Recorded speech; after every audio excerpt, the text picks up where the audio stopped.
All right, there, Latin 2. I want to talk to you about participles. All right, so participles, very simple.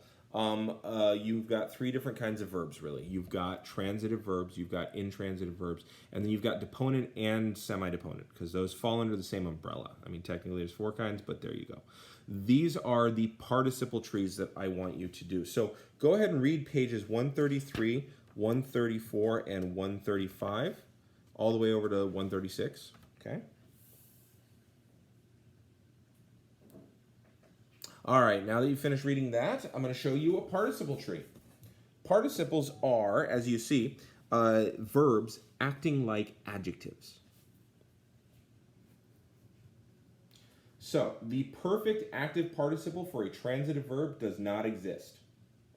The perfect passive participle is the fourth principal part. The present tense, the present participle, you remember how to form that? You take the imperfect, first person singular imperfect, knock off the bomb, add on ns, and turn it into an adjective. This is a single termination adjective. It is an I stem. Amans, amantis. The present passive does not exist. The future active is just put ur in front of the ending of your fourth principal part. The future passive does not exist for right now. So here's how you translate it. That which has been loved, loving, that which is about to love.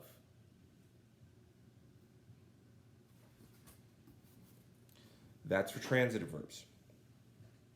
Here's intransitive verbs. For an intransitive verb, there are no passive forms at all. None. Because it can't be passive. In fact, there's no perfect active either. There's only two forms.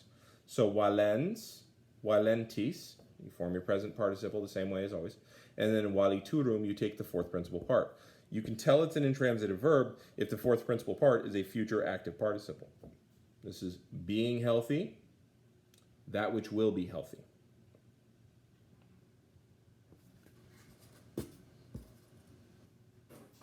And then if we take a look at deponents and semi-deponents, again, for participles, there are no passive forms, even though they look passive.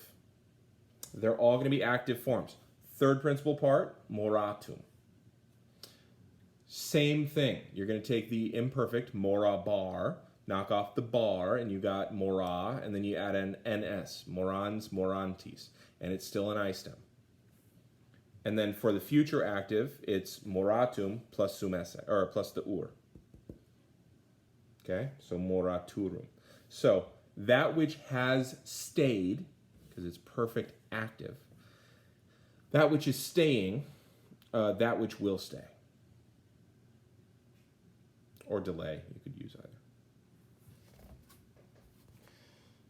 So that's participles. Now there's a fun little thing that happens with a participle.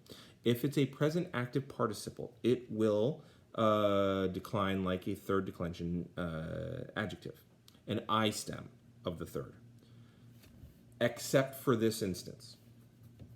Sometimes you will have a participle standing in for a verb, and we call that substantive.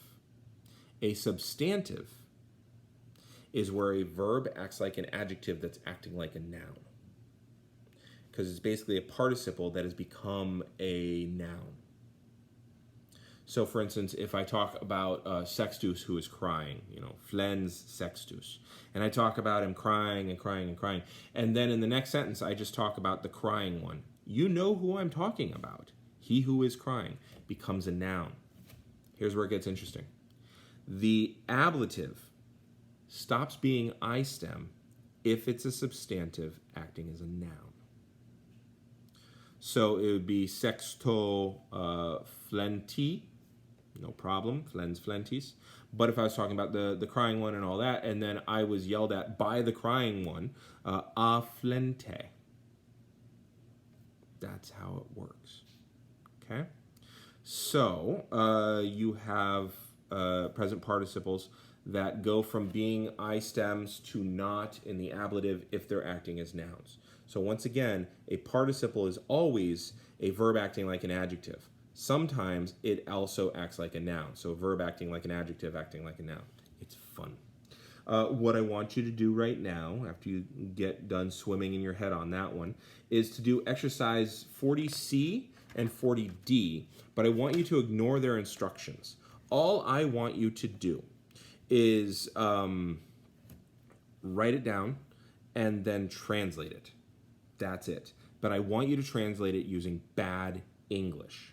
Okay? So anytime you see a present participle, it is he who is standing, she who is standing, they who are standing, etc. Okay? Or you could even say the standing one or the standing ones. So that's for 40C. Now take a look at 40D. Okay? And same thing. You're going to, this time though, you're going to write it all down. Then you're going to highlight the participle. And in that same color, let's say yellow, highlight the word that it modifies. Okay? So, number one, Aeneas Hesperiam petens Carthaginem advenet. So I'm going to highlight petens, and I'm going to highlight Aeneas. Okay? So Aeneas, seeking Hesperia, arrived in Carthage. Okay? Don't do anything else with the while or when or although, and certainly don't use good English. Okay, use bad English all the way through. But you're going to be highlighting on 40D, and on 40C, it's already there for you, so I just want you to get used to translating it. All right? Okay, I'm going to hit the button.